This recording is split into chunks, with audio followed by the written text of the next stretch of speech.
Vou aproveitar e já vou chamando o José Sérgio Gabrielli para a gente conversar e já vou perguntar sobre isso, já que vocês me colocaram aqui no fogo. Gabrielli, quanto tempo, meu amigo? Como que você está? Pois é, Sinara. Desde o tempo que eu tinha barba preta e você cabelos pretos. Pintados, né? Agora eu parei de pintar. Eu tenho cabelos brancos, meus cabelos começaram a ficar brancos aos 24 anos. Então eu posso te dizer que já tinha bem uns 30 anos que eu pintava o cabelo. Olha só, me livrei de uma. Eu não. Eu tinha barba preta mesmo. Gabriele, me diga uma coisa. O que você está achando aí dessa história do Alckmin vice do Lula? O pessoal não está gostando muito, não. Eu acho muito difícil. Eu acho que o Alckmin tem seu projeto próprio em São Paulo. As relações dele com São Paulo são muito fortes. Eu acho que a busca de um candidato do centro vai polarizar ainda muito tempo as eleições. Eu acho que dificilmente o Alckmin sairá do PSDB para vir a ser vice de Lula. Então, eu acho muito difícil que essa aliança ocorra. Então é melhor nem comentar, né? Você nem acredita que ela ocorra. Como é que você está vendo as movimentações do Lula até agora? Olha, eu acho que o Lula está aquecendo os motores, né? Ele está fazendo muitas conversas, e nesse momento ele tem que conversar muito amplamente com todo mundo, ele tem que ampliar a conversa com o centro. Eu acho que o centro real, o centro não o pretensamente centro, que é de direita disfarçado de centro. Mas nós temos pessoas que não são de esquerda, mas que também não aceitam nem a situação do Bolsonaro, nem tampouco uma alternativa disfarçada de bolsonarismo, que é um bolsonarismo, como diz meu amigo Walter Pomar, é uma direita gourmet, né, que é bem comportada, quer tirar a grosseria do Bolsonaro e apresentar o mesmo programa, né, econômico. Então, a gente no Brasil que não acredita nisso, a gente no Brasil que acredita na soberania nacional, a gente no Brasil que acredita de que a desigualdade é um grande problema nosso e o Estado precisa cuidar disso, a gente que acredita que o Estado é importante para voltar a fazer a economia crescer, e Lula está conversando com todo esse pessoal. Aqui no Nordeste, eu sou baiano, moro aqui na Bahia, aqui no Nordeste a base de apoio a Lula é muito grande e envolve vários segmentos que, digamos, no plano mais político mais geral, não seriam caracterizados como candidatos, como pessoas de esquerda, mas que apoiam os governadores progressistas do Nordeste, que apoiam os governadores do PT. E, portanto, eu acho que Lula vai ter que conversar, sim, com o centro, mas vai precisar apresentar um programa muito difícil, porque 2023 não será igual a 2003. O país está muito mais destruído, a situação é muito mais grave, a situação é muito mais problemática e, portanto, nós vamos ter que ser um pouco mais duros na solução e no remédio. Sim, as pessoas do nosso campo, elas têm uma certa ilusão de que o Lula vai poder formar uma chapa puro sangue de esquerda nesse momento. E eu tenho advertido que eu acho que esse vai ser um governo próximo, um governo de transição semelhante àquele de depois da ditadura militar. O que você acha? Olha, eu acho que o governo não pode ser o Lula não tem a menor condição de ter um governo puro sangue, totalmente de esquerda, em 2023. Nós fomos tirados do governo de forma violenta em 2016. A eleição de 2018 foi muito difícil. Nós chegamos quase lá, mas fomos derrotados por várias medidas questionáveis. Mas o fato é que no Congresso Nacional, a força do Centrão, a força de elementos conservadores, tanto na economia como nos costumes, como nas questões sociais, é muito grande. Quer dizer, o Centrão, digamos assim, os setores conservadores devem ter quase 400 deputados e senadores num Congresso de 580. E a esquerda, digamos assim, a oposição, para não falar da esquerda, porque a esquerda é muito menor do que isso, a oposição mais progressista deve estar na faixa dos 100, cento e poucos votos. Portanto, nós vamos aumentar. Eu acho que nós vamos aumentar no Congresso, mas não nem duplicar. Ou seja, nós não chegaremos sequer aos 200. Provavelmente vamos ficar aí na faixa dos 120, 150, o que é melhor do que a situação atual, mas não dá para você ter uma chapa puro sangue. Os portugueses têm um modelo político interessante, que eles chamam de geringonça. Sim, está caindo agora, né? Está caindo. Está tendo problema, porque nada é permanente, né? Tudo, principalmente na política. A geringonça foi um experimento interessante, porque ela envolve segmentos, digamos, progressistas, não de esquerda, com segmentos de esquerda, e levaram, portanto, uma transição em Portugal importante. Sim, foi boa para o país, né? A Maria Angélica Coldibelli está falando aqui, Gabriele ficou mais simpático com a barba branca. Já chegaram os elogios. Bom, obrigado. Além de barba branca, estou de cabelo branco também, voltando ao velho tempo. Mas está usando o cabelão. Ele falou assim, eu estou com cabelo anos 70 agora. Você está bem envolvido aí com esse movimento do 68, da geração 68, né, Gabriele? Os velhinhos estão muito, muito rebeldes. Velhinho não, coroa, né? Ai. Olha só, eu queria que você começasse aqui falando, eu queria que você analisasse qual é a do Bolsonaro e do Guedes, que eles ficam agora o tempo inteiro depreciando a Petrobras. E o Rodrigo Maia, outro dia, falou assim, o Guedes está operando o mercado, que ele está fazendo isso de propósito para fazer as ações da Petrobras subirem e tal. Como é que você está vendo esse movimento? Qual que é a jogada deles? Ô, Sinara, vamos pensar um pouco mais amplo e depois eu respondo diretamente a sua questão, certo? Certo. Quando nós chegamos na Petrobras em 2003, a Petrobras estava caminhando para definhar. Ou seja, a Petrobras estava saindo de várias áreas, estava vendendo grande parte delas, tinha desmontado sua engenharia interna, estava importando derivados, não tinha nenhuma perspectiva de expansão de refino no Brasil. Nós revertemos isso, nós transformamos a Petrobras numa grande potência internacional. A Petrobras chegou a ser uma das 10 maiores empresas do mundo na área de petróleo. Hoje, o mesmo modelo que o Fernando Henrique tentou antes de 2003 está sendo radicalizado. A Petrobras está sendo esquartejada. E de 2015 para cá, o esquartejamento foi generalizado. Ou seja, a Petrobras já saiu da distribuição de gás de cozinha, já saiu da venda de derivados nos postos de gasolina. Você vê o nome Petrobras lá, mas é um acordo comercial até 2029, porque ali é uma empresa chamada Vibra, 100% privada, não tem mais Petrobras nos postos Petrobras, se você vê o nome da Petrobras lá. A Petrobras já vendeu a refinaria aqui da Bahia, já vendeu a refinaria de Manaus, está querendo vender a refinaria de Pernambuco, do Rio Grande do Sul, do Paraná, de Minas Gerais, já saiu da produção em campo, já saiu da área de biocombustíveis, já saiu do gás, já saiu da energia elétrica, está focada especialmente na exportação de um produto cru. Ou seja, a Petrobras está voltando àquele modelo primário exportador de antes de 30, exportando matéria-prima e importando derivados. Importando diesel, importando gasolina, importando GLP. Essa empresa, no entanto, ela é muito importante para a Bolsa de Valores. O volume de ações que tem sido trocados diariamente nas bolsas de valores, agora em 2021, é muito grande. A Petrobras é um grande papel trocando de mãos, dando margem para ganhos especulativos de pessoas que compram 11 horas e vendem 11h30, compram de novo meio-dia, vendem 12h30 e meio-dia, e 1h da tarde depois compra e ganha nessa especulação.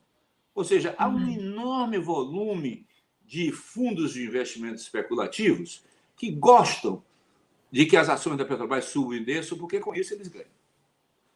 O governo, eu acho que tenta privatizar a Petrobras. Hoje, a Petrobras tem o governo com a maior parte, mais de 50% do capital votante da empresa. As ações ordinárias têm mais de 50% na mão do governo, portanto, ela é uma empresa estatal controlada pelo governo. Mas o governo tem, no todo da Petrobras, tem 1/3 do capital. Um pouco mais de 1/3, 37%. Quase 2/3 do capital da Petrobras está na mão privada. incluindo esses fundos especuladores de curto prazo. Então, qualquer variação no valor das ações é bom para os operadores, para os especuladores. O boato de que a Petrobras ia ser privatizada fez a ação subir e descer. Hoje, literalmente hoje, a Petrobras desmentiu a existência de estudos de privatização informados pelo Ministério da Economia e pelo Ministério de Minas e Energia. Portanto, a Petrobras oficialmente, para o mercado financeiro, disse, olha, não tem estudos para privatizar a empresa. Por que isso? Porque ela já está, na prática, privatizada. Por que ela está na prática privatizada? 2/3 do dividendo vão para o setor privado, o comando da empresa estratégico ele é focado para dar ganhos para os acionistas de curto prazo. Não são nem os acionistas que pensam no longo prazo, são os acionistas que querem tirar o dinheiro no curto prazo. E, portanto, nós estamos com uma empresa que não necessariamente precisa mais ser privatizada, já que já privatizou as partes, né? Todas a esquartejada vendendo as partes do boi. Pois é. O Guedes, outro dia, falou assim, a Petrobras daqui a 30 anos vai valer nada. O que você achou disso? Isso é um absurdo completo, é uma ignorância em relação ao setor de petróleo. Há um mito de que daqui a 30 anos o petróleo vai deixar de ter valor, vai deixar de existir. Isso é completamente equivocado. Evidentemente que com a transição energética, com a lógica da economia de baixo carbono, com a pressão por projetos verdes, eólica, solar, etc., e a eletrificação das frotas, você vai ter uma redução do uso do petróleo como fonte primária de energia. Não tem dúvida que vai haver essa redução nesses próximos 40, 50 anos. Agora, que redução vai ser essa? As estimativas todas hoje mostram que essa redução vai existir entre 36% e 38%, que é a proporção hoje de petróleo como fonte primária de energia no mundo. Isso vai cair de 36% a 38% para alguma coisa em torno de 28% a 30%. Mas vai ser 28% a 30% do consumo da fonte primária de energia do mundo. Hoje, o mundo consome 100 milhões de barris dia, quase 100 milhões de barris dia por dia. Na verdade, são 96 milhões de barris dia. Se não crescer nada, o que é improvável, porque o mundo vai crescer, e quando cresce tem um aumento de demanda absoluta. Se não crescer nada, cada ano, pelo declínio natural da produção dos campos em produção, você vai precisar adicionar 5 milhões de barris novos por ano. 5 milhões de barris novos por ano são duas vezes a produção brasileira por ano, que tem que ser nova. Então, tem espaço para o petróleo ainda muito. E a Petrobras está hoje, é claro que está perdendo isso, está hoje em cima do maior reservatório de petróleo novo do mundo, que é a descoberta do pré-sal. Sim. Então, nos próximos anos, a maior empresa, melhor situada para desenvolver os seus próprios campos é a Petrobras. Portanto, é absolutamente inverídica a ideia de que a Petrobras vai perder valor e vai se tornar valor zero. Isso é criminoso até se dizer isso. A Maria Luzia Fagundes fez um superchat aqui para dizer parabéns à dupla platinada. Hoje é dia da cultura, nada a comemorar.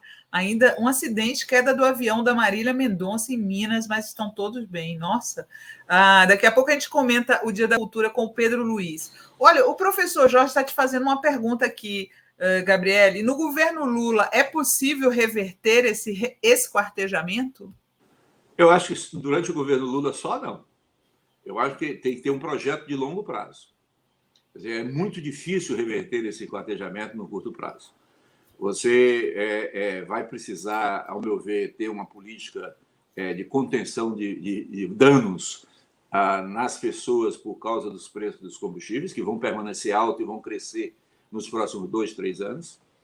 Então, nós precisamos ter aí vale gás, vamos ter que ter vale diesel, ajustar um pouco o preço da gasolina, minimizar aí os aumentos internos mais lentamente, mas dificilmente a gente vai alterar esse quadro. Se voltarmos a crescer, e eu espero que com Lula a gente volte a crescer a economia e volte a diminuir a desigualdade, a demanda de derivados, ou seja, a demanda de gasolina, a demanda de diesel, a demanda de QAV, a demanda de gás de cozinha vai aumentar. As nossas refinarias estão no limite. Portanto, nós temos que ter um plano de expansão das refinarias. Plano de expansão das refinarias que você não constrói de um dia para o outro. Uma refinaria leva 6, 7 anos para ser construída. Portanto, não dá para você imaginar que vai se reverter esse quadro, porque aumentar a produção doméstica de derivados aumenta o isolamento possível, temporário, sem dúvida nenhuma, mas possível, dos preços internacionais e dos preços domésticos. Então, tem que se pensar em aumentar a capacidade de refino. Além de aumentar a capacidade de refino, nós temos que repensar a relação entre o refino e a petroquímica, porque o destino do mundo do petróleo não é só o uso do petróleo para transporte, é cada vez mais o uso do petróleo como matéria-prima da indústria petroquímica. Então, se vamos pensar no longo prazo, nós temos que pensar na indústria petroquímica. E, por fim, nós temos que pensar que temos que voltar a buscar petróleo, recuperar a capacidade de produção da Petrobras, recuperar a indústria brasileira que está desmontada e destruída, que também não se faz no curto prazo. Então, nós temos que ter objetivos de curto prazo, objetivos de médio prazo e objetivos de longo prazo. Se nós não tivermos esse conjunto de políticas, dificilmente a gente enfrenta o problema. Caramba, hein? É uma coisa enorme, né? Então, eu queria te mostrar aqui uma notícia que eu achei tão curiosa, porque eu acho que isso nunca aconteceu antes. O presidente falou que os preços, que a Petrobras ia aumentar os preços da gasolina nos próximos 20 dias, e foi desmentido pela própria Petrobras. Coloca aí, olha aí. Petrobras desmente Bolsonaro sobre aumento de combustíveis. Você consegue explicar um negócio desse, Gabriel? Eu não consigo. Olha, na verdade, eu imagino aqui o que está se passando com os diretores da Petrobras, com o presidente da Petrobras, porque a Petrobras vive sob intensa fiscalização da CVM, né? Do órgão que controla o mercado de ações. E no caso da CVM, quem responde são as pessoas físicas, não são as pessoas jurídicas. Tá certo? E eles abriram, de fato, uma investigação recentemente. Né? Entendeu? Então, quer dizer, e você não tem, pela lógica do mercado financeiro, não tem sentido o presidente determinar se a Petrobras vai aumentar preço ou não. Quem tem que definir se vai aumentar preço ou não, e quem define a política de preço é o Conselho de Administração da Petrobras e a diretoria da Petrobras, que respondem como pessoas físicas à CVM. Tá certo? Eu estou há 10 anos fora da Petrobras, já quase 10 anos fora da Petrobras. Até hoje eu respondo processo na CVM. Olha só, então é uma jogada, na verdade, que eles fazem, já se prevenindo de ações futuras, né? Eu queria também mostrar um vídeo aqui, que também é curioso. Sempre que a gente falou de preço do bujão de gás e da gasolina, a gente sabia, né, que a ideia do PT é que as estatais tivessem um papel social, que não valia a pena ter estatais se elas não tivessem um papel social. E o papel social da Petrobras era, por exemplo, manter os preços do bujão de gás mais baixos para que o povo pudesse ter o bujão de gás. E para que pudesse também comprar a gasolina com preços mais baixos. Aí, para minha surpresa, o Bolsonaro está defendendo o papel social da Petrobras. Olha o vídeo. O que acontece? Quando você... Eu não aumento. A Petrobras é obrigada a aumentar o preço, porque ela tem que seguir a legislação. Né? E nós estamos tentando aqui buscar maneira de mudar a lei nesse sentido. Porque não é justo, você vive num país que paga tudo em real, é um país praticamente autossuficiente em petróleo e tem o preço do seu combustível aqui atrelado ao dólar. Realmente ninguém entende isso, mas é coisa que vem de anos, né? Que você tem que buscar uma maneira de mudar. Ninguém vai quebrar contrato, ninguém vai inventar nada. Falei para o Paulo Guedes botar a Petrobras no radar de uma possível privatização, porque se é uma empresa que exerce um monopólio, ela tem que ter o seu viés social, no bom sentido. Ninguém quer dinheiro da Petrobras para nada, querendo que a Petrobras não seja deficitária, obviamente, invista também em gás, não apenas com mais atenção em gás e não apenas em outras áreas. Então, a gente quer uma Petrobras aí voltada para isso, mas carecemos de mudança de legislação que passa pelo parlamento. Ninguém, repito, ninguém vai quebrar contrato, ninguém vai inventar nada, mas tem que ser uma empresa que dê um lucro não muito alto, como tem dado. Porque além de lucro alto para acionistas, a Petrobras está pagando dívidas bilionárias. É muito cara de pau, né? Primeiro que é mentira, gente. É mentira que quem define o preço é o Congresso. Essa política de preços foi mudada eu me lembro bem, pelo Pedro Parente na época do Temer. Os engenheiros da Petrobras, eles fizeram manifestação falando, né? É um absurdo o presidente falando um negócio desse. Você vê que tem uma dissonância cognitiva, quer dizer, ele é completamente ilógico, né? Porque, ao mesmo tempo que ele fala sobre a necessidade da dimensão social da atuação da Petrobras, ele fala na privatização da Petrobras, que são coisas opostas, são coisas contraditórias. Sim. Entendeu? Porque se você privatizar, a dimensão social vai para o espaço, tá certo? Então, consequentemente, ele é meio dissonante mesmo, ele é meio doido e trabalha com essa dissonância o tempo todo para se posicionar. Para confundir, né? Uma coisa que é feita para confundir as pessoas. Porque, olha o seguinte, o preço do barril do petróleo já chegou a $140. Quando nós estávamos na Petrobras, já chegou a $140. Hoje ele está em torno de 80. Quando ele chegou a 140, o preço da gasolina não foi a R$7. O preço da gasolina não cresceu no mesmo nível e contemporaneamente ao preço do barril internacional do petróleo. Isso não quer dizer que os acionistas não tiveram lucro. Os acionistas tiveram lucro porque a diferença entre o preço de venda e o custo de produção dava lucro aos acionistas. Claro. Tá certo? Então, o que mudou de 2016 para cá, com o Pedro Parente, foi que a Petrobras resolveu agora ajustar do curto prazo. Só para lembrar você agora, o Extra, se eu não me engano, um supermercado aí hoje está anunciando que vai congelar os preços de alguns produtos até dezembro. Um supermercado privado, 100% privado. Sim. Ou seja, não necessariamente as grandes empresas ajustam o preço para o consumidor no mesmo momento em que o custo da matéria-prima sobe. As churrascarias não ajustam o preço do churrasco no mesma velocidade que sobe o preço do boi na fazenda. Tá certo? O carro não sobe no mesmo dia que sobe o preço do aço. Então, há uma certa margem entre o preço final e o custo de produção e o custo da matéria-prima. No caso do petróleo brasileiro, nós estamos produzindo no pré-sal, 2/3 da nossa produção vem do pré-sal hoje. O pré-sal é altamente produtivo. O custo de produção do petróleo hoje, incluindo todos os custos, deve estar em torno de $25, $30 o barril. O preço do barril está a 80.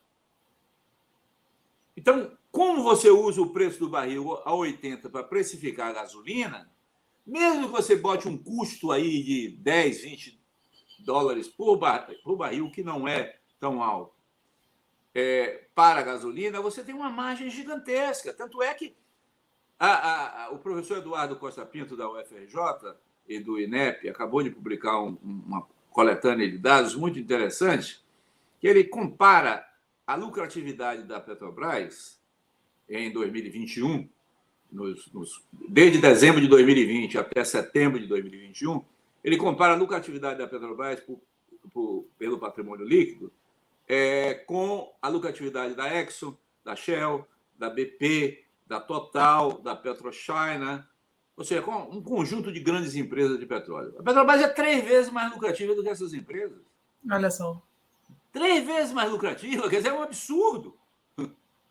Isso é a contrapartida, é o outro lado da lenha na casa das famílias, em substituição ao gás de cozinha, de você não poder mais sair no domingo com a família para passear porque a gasolina está muito cara, de que o custo do transporte afeta todos os custos. Os caminhoneiros, por outro lado, não podem repassar todos os custos para as empresas e acabam tendo uma vida muito mais difícil. Aliás, os caminhoneiros estão em greve, né, nesse momento. Sim. É engraçado porque eu tenho um novo Uno. Já tem 10 anos meu carro, foi um dos primeiros quando surgiu, e ele tem um defeitinho que ele cheira muita gasolina. Então eu boto R$50 há muito tempo para poder ele não ficar cheirando. Cara, esses R$50 na época da Dilma passava de meio tanque, dois tracinhos, né? 2 casinhas. Agora ele fica 3 abaixo de meio tanque, não dá para nada mais. Ontem eu tive que aumentar para R$70. E aí o rapaz da bomba falou assim: quem mandou, né? Eu vi que o seu adesivo, porque o meu adesivo do Haddad e da Manuela continua colado, eu não tiro, não. Aí ele falou assim: eu vi que você não gosta, né? Quem mandou esse pessoal votar nessa galera, né? Falta de aviso não foi. O Estadão ou a Folha, não me lembro quem, ontem publicou que o preço da gasolina é o maior da história. Nós estamos com o preço da gasolina mais alto da história. Não, e ele falou assim, o rapaz falou assim, todo mundo que eu conheço que votou nele se arrependeu. Deus te ouça, né? Essa coisa é muito complicada, porque a votação eu acho que a votação de 2018 foi muito mais anti do que a favor, entendeu? Sim. Então, eu acho que essa situação do anti-Lula e anti-PT, ela foi muito forte em 2018. Ela se dilui bastante de lá para cá, tanto é que Lula hoje é disparadamente o favorito nesse momento, mas vai ser reinsuflada, especialmente com a entrada aí desses dois, a reentrada na política, de outra forma, dos dois líderes da Lava Jato, né, o Sérgio Moro e o Dallagnol. Sim, vou te perguntar sobre isso daqui a pouco. Eu queria que você comentasse uma pergunta aqui da Lady Bird. Por favor, comente o comercial da Petrobras explicando o preço da gasolina, que a parte da empresa é R$2 e pouco e o resto são impostos. Quer dizer, que eles já estão criando a vacina contra essa crítica, né? Procede? É verdade isso, Gabriele? Não, é verdade. Quer dizer, o ICMS, em alguns estados, chega perto de 30% do preço da bomba, não há dúvida. Agora, o ICMS, é bom lembrar que o ICMS, que é o maior imposto sobre o preço da gasolina, ele é uma percentagem. Então, portanto, ele não tem como ele aumentar ou diminuir o preço da bomba. Ele é o aumento do preço que faz com que o ICMS seja maior ou menor. Os governadores decidiram, por decisão voluntária, digamos assim, congelar o volume que eles vão cobrar do ICMS absolutamente. Mas você não pode atribuir ao ICMS o aumento ou diminuição do preço. O aumento ou diminuição do preço vem do que vem da bomba. E o que vem da bomba, note o seguinte, quando a Petrobras diz que é 2 e pouco por barril, tá certo? Ela está dizendo, vamos botar 2 para fazer conta redonda. Ela está dizendo que um barril tem 159, 160 litros. Então, ela está dizendo que um barril está sendo vendido por 300 litros. Tá certo? 300 litros.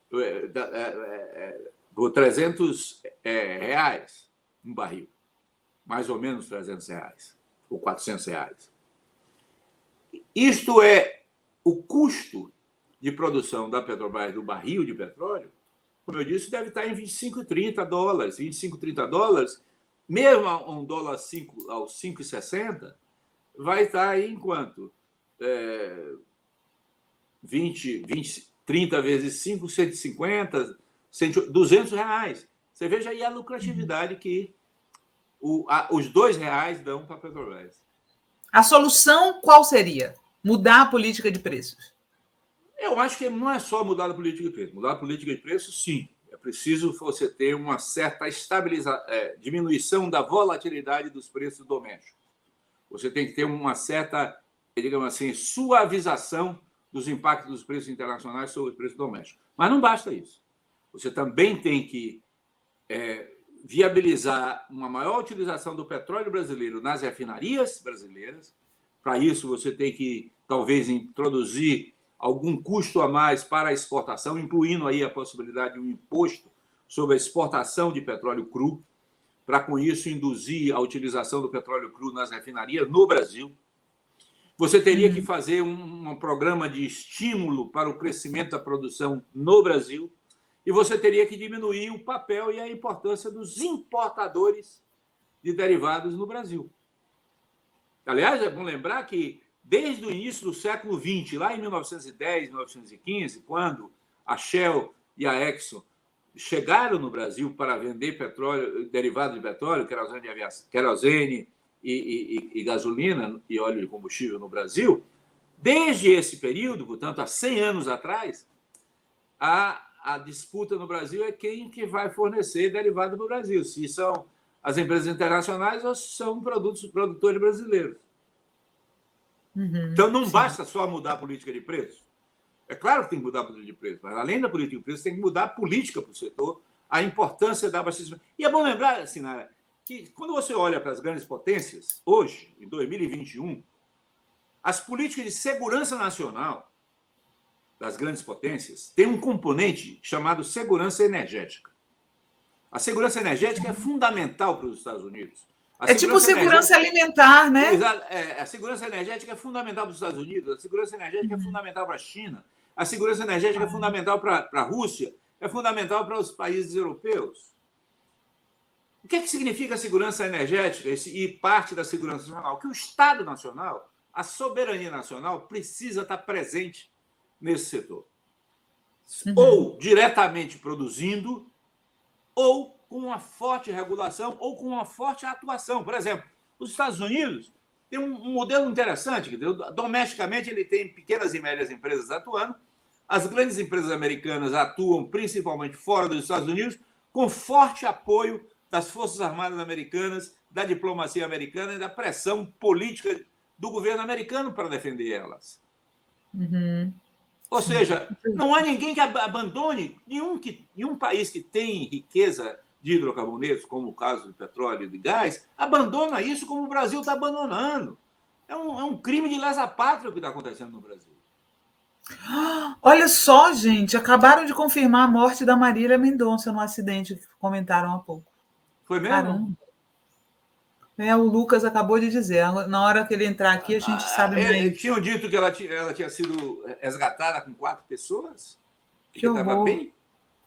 Pois é, estão dizendo aqui que confirmaram a morte. Que horrível.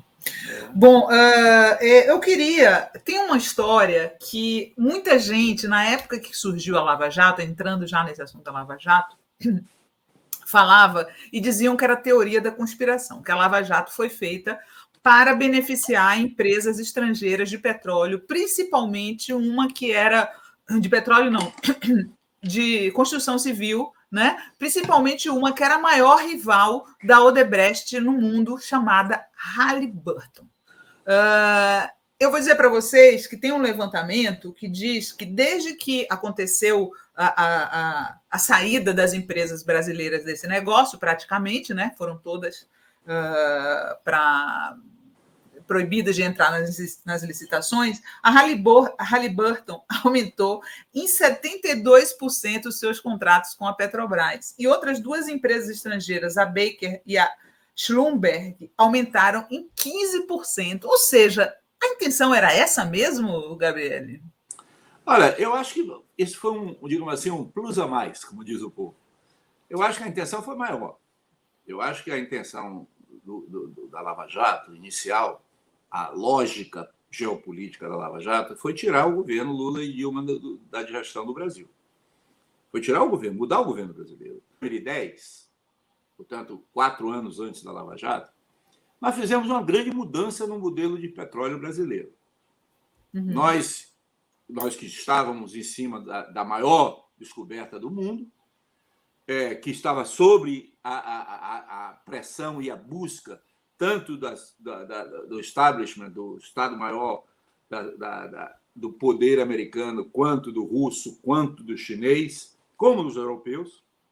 Nós estávamos no centro dessa atenção. Nós colocamos a Petrobras como praticamente monopolista, porque ela era obrigada, ela tinha o direito de aumentar a sua participação além de 30%, mas tinha a obrigação de ficar com 30% de todos os novos campos de petróleo do pré-sal brasileiro. A Petrobras era parte de uma política nacional de conteúdo nacional que fortalecia a engenharia brasileira, fazia com que a engenharia brasileira se tornasse uma engenharia competitiva em termos internacionais, tanto a engenharia naval como a engenharia de grandes módulos, como a engenharia de equipamentos submersos. Você tinha também uma situação em que todo o conjunto dos investimentos necessários, o que pudesse ser feito no Brasil, seria feito no Brasil, que significava crescer a industrialização e a capacitação do Brasil. Você criou um sistema de que o Estado capturava a maior parte do orçamento do petróleo e ia retornar isso para financiar a mudança da educação brasileira. O Fundo Social ia ser sustentado, 75%. Era essa a ideia, né? Para financiar a educação brasileira. Então, você tinha um modelo completamente montado para viabilizar uma transformação futura de nossa geração futura, para aproveitar o máximo possível para crescer a indústria no Brasil e para desenvolver, sob o controle nacional, a reserva do petróleo que nós tínhamos descoberto. Os Estados Unidos e a China, até a China, eu diria que a China também não houve combinação China e Estados Unidos, mas as grandes potências internacionais não gostaram muito disso, evidentemente. Tá certo? Não gostaram disso e aí disseram, vamos tirar esses malucos aí desse governo, vamos derrubar esses caras e vamos usar um método que já tinha sido usado. Por exemplo, no Irã, em 1953, o governo do Irã, de 1953, foi derrubado pelo serviço secreto inglês com os americanos, alegando um mar de lama na indústria de petróleo do Irã. Olha só! Entendeu? A NIOC, que era a empresa estatal iraniana, criaram. Na época não tinha a Rede Globo lá no Irã, em 1953, mas os padres, os sacerdotes, os mulás, os ayatolás dos templos muçulmanos iranianos foram conquistados para espalhar fake news de que havia um mar de lama no Irã. Isso derrubou o governo. Quando o Gaddafi é derrubado na Líbia, ele é derrubado sob acusações terríveis de corrupção. Quando o governo argelino é derrubado, ele é derrubado sob acusações terríveis de corrupção. Tá certo? Então, a utilização da acusação de corrupção versus petróleo com uma hipertrofia dos casos de corrupção já foi usado várias vezes no mundo, porque, na verdade, o petróleo tem um problema. Ele envolve muito dinheiro e ele, em geral, não tem produtos padronizados. Portanto, a diferença de custos ela é muito grande e possibilita que alguns ajam corruptamente e tentem ganhar um pouco em relação ao que está sendo operado. Agora, vamos fazer conta. A Petrobras admite que de 2004 a 2014, a corrupção na Petrobras custou à empresa 6 bilhões de reais. 6 bilhões de reais é dinheiro demais, é muito dinheiro. Não tem dúvida nenhuma. Mas você sabe qual foi o faturamento da Petrobras nesse período? Sim. 3 trilhões de reais. Portanto, os 6 bilhões de reais, que é um dinheiro gigantesco, representou 0,25% do faturamento da Petrobras. Tá certo? Quer dizer, mas ele virou aqueles tubulões da Rede Globo ligando a Petrobras à corrupção, ficou na mente do povo. O povo achou que a Petrobras era um antro de corrupção, que não é. Não é um antro de corrupção. A Petrobras é uma empresa séria. Os técnicos da Petrobras são sérios. A grande maioria dos gerentes da Petrobras são pessoas sérias. Os trabalhadores da Petrobras são pessoas sérias. Até dos diretores da Petrobras. A maioria não está envolvida com a corrupção, que alguns se envolveram. Mas mesmo aqueles que se envolveram, apesar de que em termos absolutos foi muita coisa, em termos relativos era muito pequeno em relação ao volume de recursos e contratos que eles operavam. Tá certo? Então, é preciso relativizar essa denúncia. A denúncia foi usada para derrubar o governo Dilma e foi usada, como você disse, para desmontar a engenharia brasileira e permitir a Halliburton, que era ligada, a Halliburton é ligada ao Dick Cheney, que era vice-presidente de Exato. George Bush. Eu sempre falo aqui que se fosse nos Estados Unidos, você afastava os diretores e salvava as empresas. Claro. Eles simplesmente jogaram as empresas na lama, os empregos todos na lama. Só na Odebrecht foram 200 mil empregos, uma coisa absurda, gente. Isso não se faz. Não, e desmontou toda a inteligência brasileira de engenharia pesada, entendeu? Quer dizer, você não monta uma empresa como a Odebrecht de um dia para o outro. Claro. Claro. Olha, a Fernanda DS está falando, o Gabriel está muito bonito, coisa boa vê-lo bem. Ó, tá vendo uns elogios aqui hoje, hein? Bom. Vou voltar mais aqui, viu, Sinara? Para favorecer Exatamente, está vendo? E aí, já que a gente falou de Lava Jato, e eu te interrompi aquela hora, eu queria que você analisasse. Você concorda com o Haddad quando diz que era um partido político, a Força Tarefa? E agora se comprova? Eu não tenho dúvida disso. Quer dizer, a ação da Lava Jato foi uma ação claramente assimétrica em relação ao PT. Sempre foi uma relação em que vale tudo para atingir os objetivos, rompendo com direitos fundamentais. Quer dizer, houve uma inversão clara de um princípio elementar do direito, quer dizer, que é o ônus da prova é de quem acusa. Na realidade, a Lava Jato inverteu esse processo, botou o ônus da prova para quem era acusado. O direito a um julgamento justo está demonstrado que muita gente do caso da Lava Jato não teve um julgamento justo. Então, houve ali o vale tudo. Quer dizer, vale tudo em nome de uma pretensa descoberta de corrupção, mas que por trás tinham objetivos políticos. De um lado, derrubar o governo, e de outro, fortalecer uma alternativa política mais de direita, mais conservadora no país. Aliás, isso também é comum. Quer dizer, toda vez que a corrupção deixa de ser um caso de polícia e passa a ser um caso de política, a democracia perde. Quer dizer, não se pode colocar a corrupção no centro da política, porque a corrupção tem que ser combatida pela polícia, tem que ser combatida por intervenção cirúrgica da justiça, com sobriedade e com profundidade.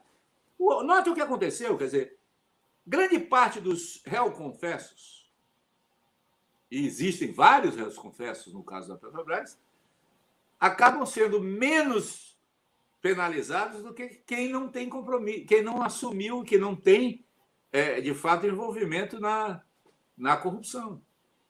Então, é uma seleção adversa, né? É o oposto que deveria ser. Exato. Você estava falando que a entrada dessas duas figuras na política também vai mexer na sucessão presidencial de 2022, né? Quer dizer, eu acho que eles esperam. Eu não sei exatamente o que vai acontecer. Quer dizer, da mesma maneira que eles atuaram politicamente para inviabilizar a campanha do Lula, né, porque desde 2014 eles vêm criando problemas, né, divulgando notícias falsas na véspera de reunião, de eleição, tiraram a possibilidade de Lula disputar as eleições de 2018. Então, portanto, tem uma atuação eleitoral, político-eleitoral grande aí da Lava Jato, com impactos fortes sobre a eleição brasileira e sobre a democracia brasileira. Evidentemente que não foi só a Lava Jato, as fake news, digamos assim, o papel deletério da imprensa reverberando sempre uma acusação constante contra o PT e contra o governo, criou também um clima muito negativo para as eleições. Agora, o Moro, ao assumir o Ministério da Justiça e sair e deixar de ser juiz, já foi o primeiro, digamos, quebra de uma pretensa inocência política desse grupo. Quer dizer, o Moro, ao assumir, participar, e na época ele era o homem forte do governo Bolsonaro, ele e o posto de Ipiranga, o Guedes, aliás, todos os dois estão muito fracos hoje, comparativamente ao que eram no início do governo Bolsonaro. Ele assume o governo e assume a posição política. E, claramente, ele agora voltando pretensamente, provavelmente sendo candidato a presidente, pelo Podemos, um partido, portanto, cheio de corruptos e cheio de pessoas da velha política, ele dificilmente vai ter um discurso muito, digamos, consistente com o que ele tinha no passado. O Dallagnol é mais grave ainda a situação, porque o Dallagnol ele é explicitamente o vazamento das conversas pelo Wikipedia, pelo Intercept, mostram claramente a manipulação que ele fazia das regras do comportamento, e agora ele anuncia a saída do Ministério Público, né? Sai, inclusive com inquéritos ainda vigentes, o que provavelmente vai criar dificuldades legais para a candidatura dele, mas o fato é que ele provavelmente, não está claro ainda se ele vai entrar na política ou não, mas se ele entrar na política, ele vai ser mais um, digamos, defensor de uma mitologia a luta contra a corrupção, que, na verdade, não era exatamente a luta contra a corrupção, mas era, porque, inclusive, o resultado é que fracassou a continuidade da luta de uma coisa importante, que é combater a corrupção. Acho, portanto, que ele pode ascender, como tem 11 candidatos disputando, tem 11 personagens disputando um autor, né? Para lembrar do Pirandello, que tinha 7 personagens em busca de um autor. Sim. Nós temos aí uma situação grave, que é o chamado centro, que envolve aí a direita brasileira, está em busca de um candidato. E o Moro pode querer ocupar esse lugar de ser um candidato aí, mais anti-Lula do que anti-Bolsonaro, mas também não Bolsonaro. Vamos ver. O Nilson Batista Júnior está falando aqui, Gabriele, grande presidente, trabalhei na Petrobras durante 35 anos na área de engenharia submarina, participei de todos os prêmios OTC. Gabriele, uma última pergunta aqui para a gente terminar. No início do ano, você foi condenado pelo TCU naquela questão lá de Pasadena, né? E eu vi uma entrevista sua dizendo que o processo é kafkiano, que não existe. Eu queria que também você falasse como que isso está ainda afetando a questão da sua aposentadoria na UFBA, né? Você trabalhou anos como professor e tem direito à sua aposentadoria e estava sendo impedido, né, de ter acesso à sua aposentadoria. Como é que está isso aí? Olha, primeiro eu trabalhei 36 anos na Universidade Federal da Bahia e contribuí para a minha aposentadoria durante 36 anos e 2 meses e me aposentei em dezembro de 2014. Pela UFBA, não tem nada a ver a aposentadoria pela Petrobras. O governo tentou caçar minha aposentadoria. Eu recorri ao STJ, ganhei uma liminar, não tem julgamento final ainda, mas estou recebendo minha aposentadoria todo mês por liminar. Agora, eu estou com meus bens bloqueados. Eu não sou cidadão bancário. Eu não posso fazer TED, eu não posso pagar nada pelo banco. Que horror! Eu não tenho cartão, eu não tenho conta corrente no banco, entendeu? Eu tenho que tirar tudo na boca do caixa. Então, é uma vida muito complicada. Tem 6 anos que eu estou nessa situação. Qual é o problema principal? Bom, de um lado, eu não tenho nenhuma acusação criminal de corrupção na Lava Jato. Nenhuma. Zero acusação. Nenhum dos delatores me acusam diretamente de nada e não tem nenhum processo de corrupção comigo. O que existe são processos administrativos que o TCU tem uma interpretação de que eu sabia de tudo e que não fiz nada. Sabia de tudo que, na verdade, como eu disse aqui, era o volume de questões era pequeno em relação ao volume de transações da Petrobras e a Polícia Federal não sabia, os auditores não sabiam, os auditores externos não sabiam, a imprensa não sabia, o próprio TCU não falava em corrupção. Então, mas eles dizem que eu tinha que saber e que não deveria ter deixado acontecer o que aconteceu. Então, tem um processo por causa disso. E, por causa disso, eu estou com os bens bloqueados. Minha aposentadoria é uma aposentadoria que é a minha única fonte de renda e eu ganho isso na base de uma liminar que eu tenho do STJ. Então, é uma situação de perseguição política por 6 anos. Eu dou risada porque eu sou casca grossa, como diz o povo. As contas já calejaram, mas é barra pesada viver na situação que eu estou vivendo. Sim, imagino. E a questão de Pasadena, que você falou que era kafkiana, a Dilma foi inocentada e você foi não, deixa eu tentar contar rapidamente assim, a história da Pasadena. A primeira questão que inventaram foi que Pasadena foi comprada por 45 milhões de dólares por quem vendeu para a Petrobras, que vendeu para a Petrobras 2 anos depois por 700 milhões de dólares. Primeira mentira. Não é verdade que ela foi comprada por 45 milhões de dólares. Ela foi comprada num processo de 2 anos em que envolveu o aluguel da refinaria durante 2 anos e o pagamento da dívida do antigo proprietário para o mercado, que levou a refinaria a ser comprada mais ou menos aí por 350 milhões de dólares. De 2004 a 2006, o mercado se aqueceu enormemente e a Petrobras comprou a refinaria em 2006, abaixo da média dos preços das refinarias, das 11 refinarias que foram compradas e vendidas no ano. A Petrobras comprou a refinaria a 100%, a $7.200 por barril de capacidade de destilação. As 11 operações que ocorreram em 2006 foram entre $3.200 e $18.500 de operação. Portanto, a Petrobras comprou abaixo da mediana do preço de mercado. Não pode, portanto, acusar de superfaturamento porque é na relação com o mercado. Terceiro, o TCU criou uma nova história comparando o preço pago pela Petrobras depois de 5 anos de disputa judicial com uma planilha, com um cálculo de uma das 23 planilhas que a Petrobras contratou de uma empresa para avaliar diferentes cenários de preços de refinaria, que quando se refaz o cálculo usando os dados reais de 2006, se aproxima do preço que a Petrobras pagou. Portanto, também não tem prejuízo aí. E, por fim, em 2019, a Petrobras vende a refinaria para a Chevron por 580 milhões de dólares.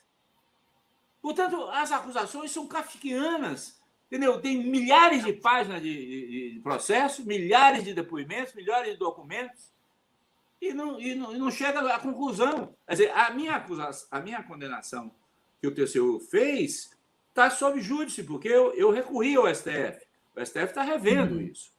Tá certo? Sim.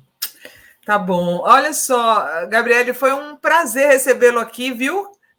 O pessoal adorou aqui a sua presença no programa. Vamos ver se você volta mais vezes. Tá bom, eu saio daqui com o ego inflado. Você viu que você foi elogiado tanto fisicamente como presidente da Petrobras. Isso aí, assim. Bom. Beijão, querido. Beijão. Tchau. Obrigadão.